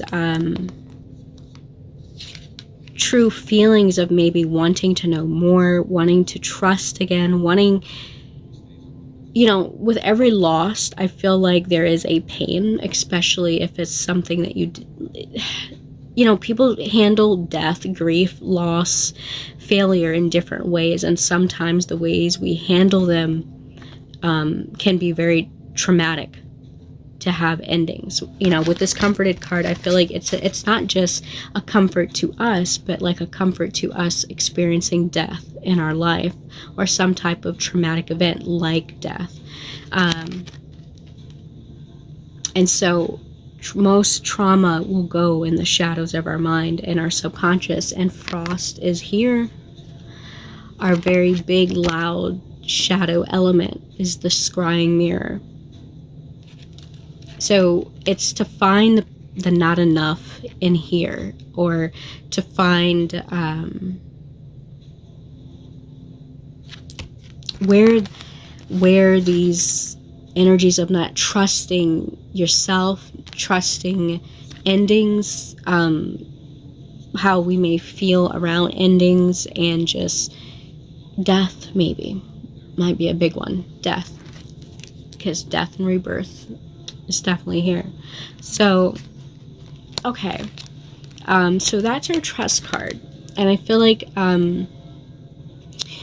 just to address the battle card, I feel like the trust can also be with people we are battling, and not realizing that a lot of those battles, in this case, from what these cards are saying, a lot of these battles are eternal, that are being projected outward because of maybe traditions. And traditions can also be interpreted as like patterns of mind, because there's a lot of air here. 8 of air is here, which is a cycle, well, connected cycle, you know, the infinity 8. But it's a, you know, you can maybe, in this case, it's something to address that, to create a new cycle. So trust. All right, and last is our moon cards. We're going to move on to that, because I feel like these were pretty thoroughly explained with compliance and trust. Thank you to these dark goddesses. All right. All right, so our moon card here, because we're not shuffling, because Gabby was down to the bone and she thought she hit record. I was talking. I remember doing the whole thing, and I just didn't remember to press the record. So our moon card is a fiery climax approaches. Full moon in Aries. Again, more emotions. Full moon. Emotions. And I feel like that fiery impulse of Aries, you know, emotions are going to be very triggering. And maybe the month of February, I feel, to say that. Emotions are going to be very triggering in the month of February. And a lot of this is doing to, I feel like, that last bit of healing that we are given the opportunity to do with Neptune being direct right now. And it will end in March. This is maybe allowing some of us to really walk in our truths, but there is shadow aspects within, and some shadow aspects within that may be feeding into conflict energy without ourselves. And the reason why we're even experiencing them without is because there's a conflict within. It starts here. As within, so without. As below, so above. So it's going to be fiery whichever way you hit or shoot your target. And I'm pretty sure, was there an arrow? Cupid's arrow. So this is this faith. And this is really addressing where we are putting our faith in. And faith, I feel faith and trust run hand in hand. You know, you got to have trust, you know, I feel like both of those they need each other.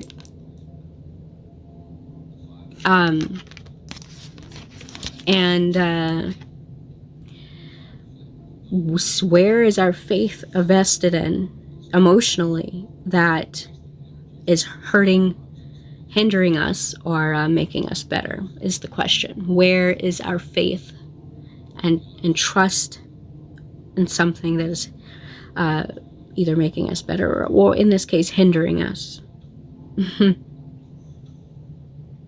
And just, I feel like evaluating all of that is good. Just, you know, it's good to evaluate all of that.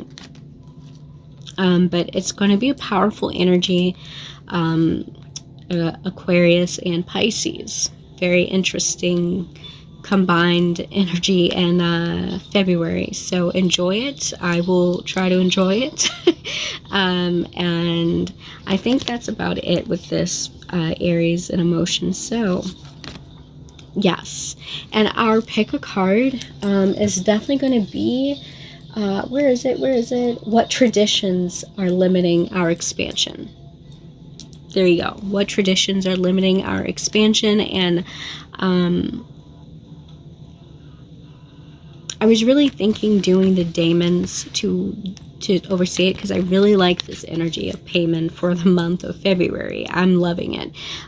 Payment has not came out of my deck since I've been using them with you guys, and so the fact that payment did come out makes me really happy.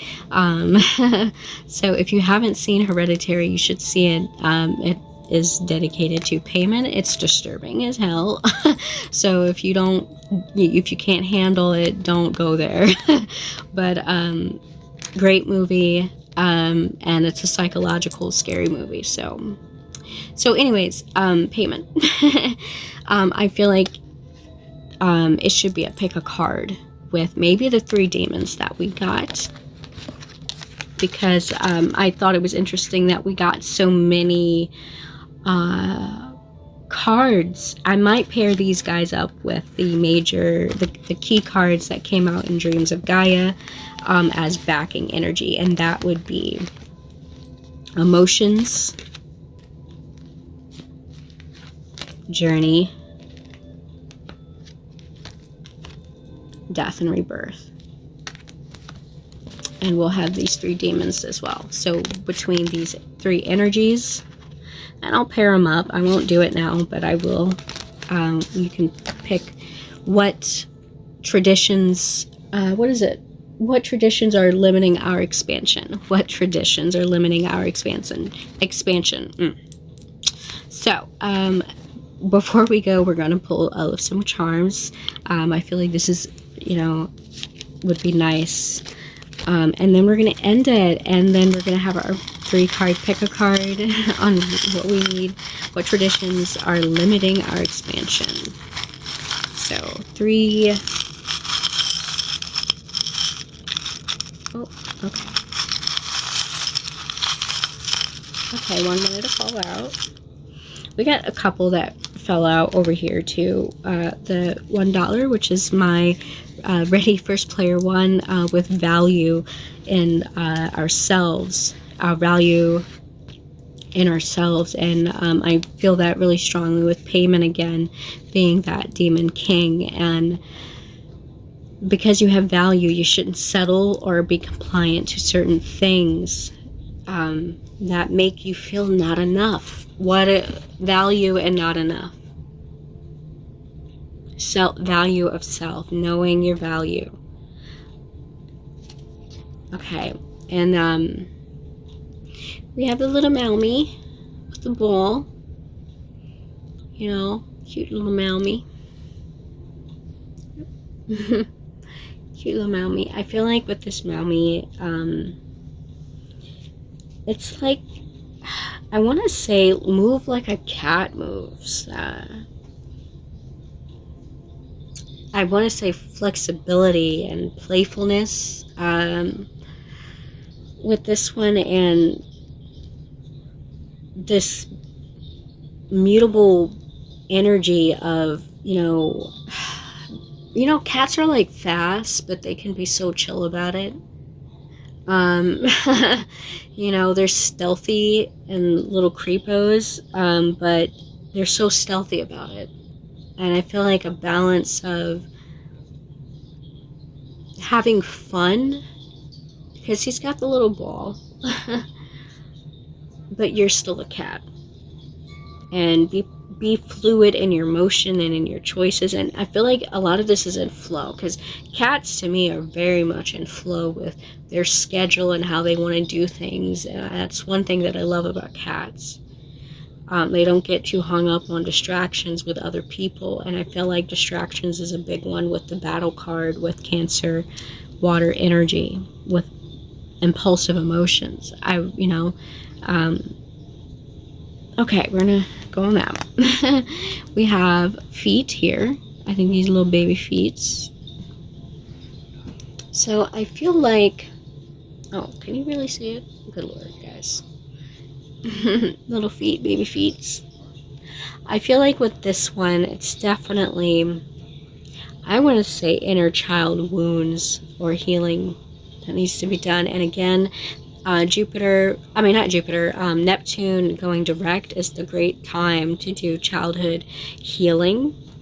And and addressing some of those areas in our childhood where tradition was forced upon us, or traditions that were not part of our journey, but you know, you're a kid, you know. And so childhood trauma with this one, I would say, or maybe going back to like just simply our childlike nature and remembering who we are. Who were you before you were told who to be? You know, I love saying that to myself. Who were you before you were told who to be? And remember yourself. Sometimes the voice of our parents becomes our inner voice, and as adults, that's when we must parent ourselves to talk better to ourselves in a way that makes us feel like we are enough, in a way that is soothing to any type of fears to do with death. Imagine death for a child. Or I remember as a kid, I don't think I fully understood the concept of death. It was like, what? People die, you know? And I still get like that sometimes. We get lulled into a false sense of security with the temptress. Death is the one true equalizer. So that was in the temptress book. So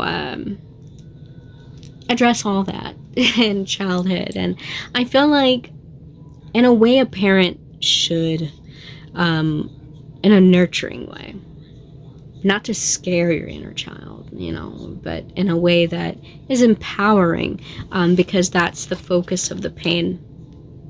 So if you're feeling not enough, your option is to empower yourself. A quote that I give complete credit to Goddess Lilith is, love yourself when you're strong, embrace yourself when you're weak. Love yourself when you are strong, embrace yourself when you are weak. Love yourself when you are strong, and embrace yourself when you're weak. That's the type of nurturing we need in this whole energy of having faith, unconditional love, and forgiveness towards ourselves. The seahorse. Neptune. I just thought of Neptune with this. Water vibes. Water, of course. Water. Lots of water in this reading. There was lots of water and air. There was some earth. Yeah. Just looking over the cards. So with the seahorse, I feel more just water. I know with the seahorse, it's that weird thing where the male horses carry the babies. And I feel like if there's masculines, if I would hope watching this video is masculine energy sometimes, you know, gets not enough credit for the emotional side of a male, and how men experience emotions. It's like sometimes little fairy tales that they have no emotions, and they do, because they're human. Because, you know, it's weird, you know, for us as humans, you know, our females don't carry the babies, but the seahorses males do. Maybe there's, you know, with the whole metaphor of carrying a baby is I feel like that nurturing side, a nurturing masculine side. There's a need for masculines to also heal themselves and to develop emotional intelligence, and accepting that part of them, because they have emotions like we do.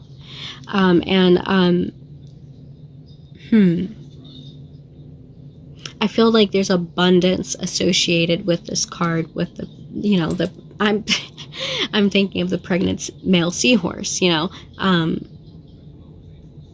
and stepping into your divine masculine energy, which is walking into your light, not walking into your light, but taking the wisdom you learned from your darkness and moving it into a conscious area out of your subconscious, so that you can act on what you've learned from your experiences and actually changing your actions for the better of your experiences. And I feel like one of the areas calling out now that needs that is emotional healing, emotional acknowledgement of your emotions, and how to be intelligent with your emotions, because you have them, they're valid, they're important. Seahorse. And for just women and men collectively, I feel like it's an area of abundant emotions. You know? Okay. And we have here, what is that? I don't know what that is. It looks like a cowboy. Oh God. What? I don't know what this is. I don't know what that is. What is that? It looks like a little man holding something. I don't know what this is. Alright, well, I don't get it. If it's, I don't know what this is, a cowboy, I'm gonna disregard him. I'll show you real quick, but I'm all thrown off by what it is. I don't get it. I don't even know what travel? Oh God.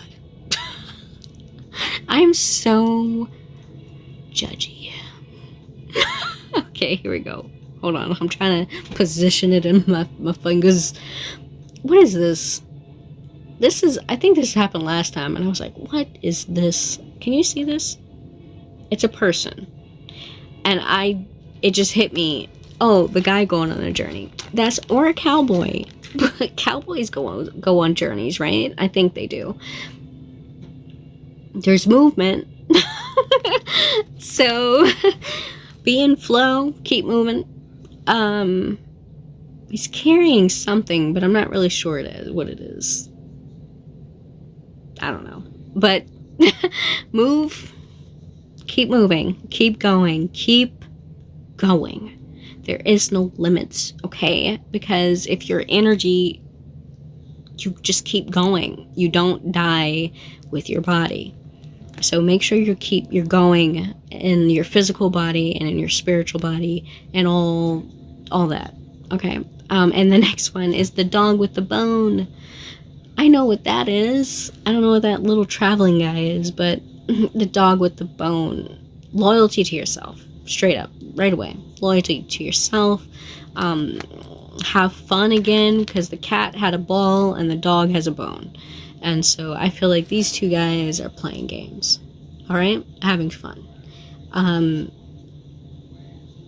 There is that element of the wolf and the fox with dogs and cats too. I do see that. Two characters. I just saw that. Two characters, and it's like, you're a spiritual being having a human experience. You are not your characters. You are your experience of these two opposites. You know, because some people say dogs and cats are opposites. But, you know. So just have fun, because they're both having fun right now.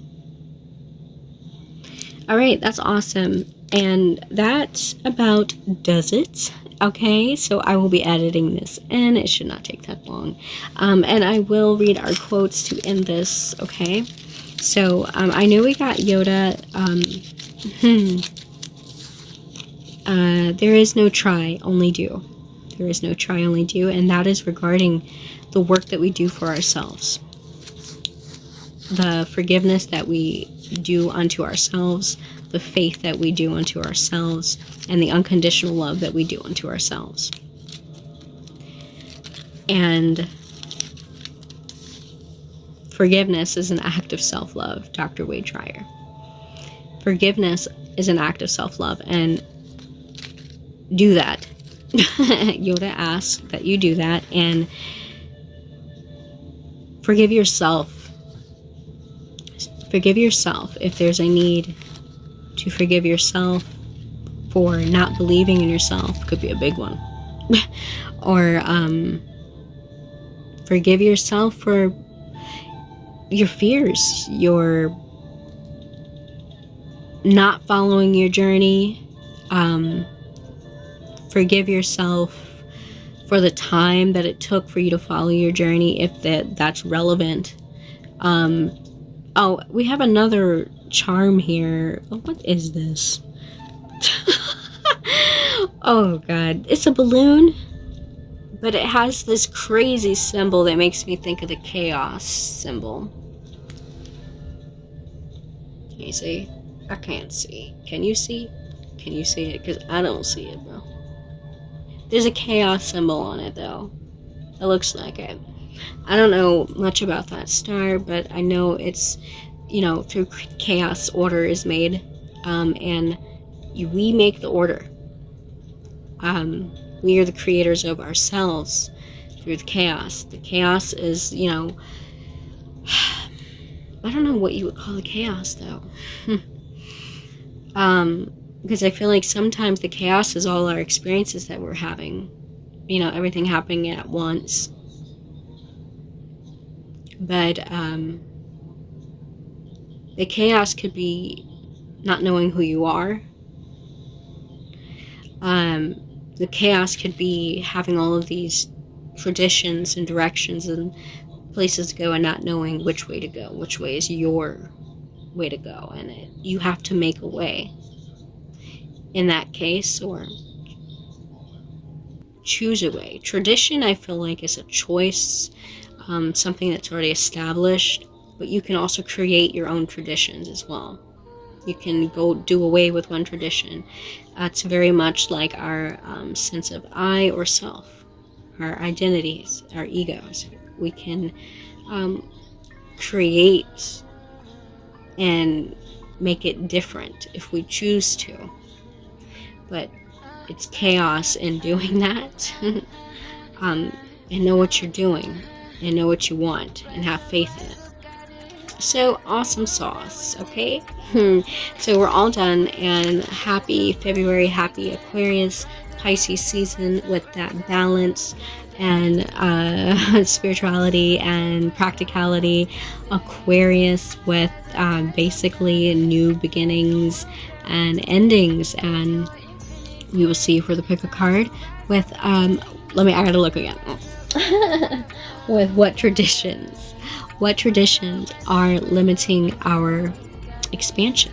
All right, so thank you. Hit like and subscribe. If you'd like a personal reading, definitely message me. Bye. You're that body, baby, you so poppin'. Guess you're on throne, mama, better let him know. Yeah, don't gotta enter the no. Yeah, my love universal. Mama loves such a show off. When she move, no rehearsal. They say my sound is controversial. Activate wombs that got this fertile. I never die, the vibe eternal. The vibe eternal.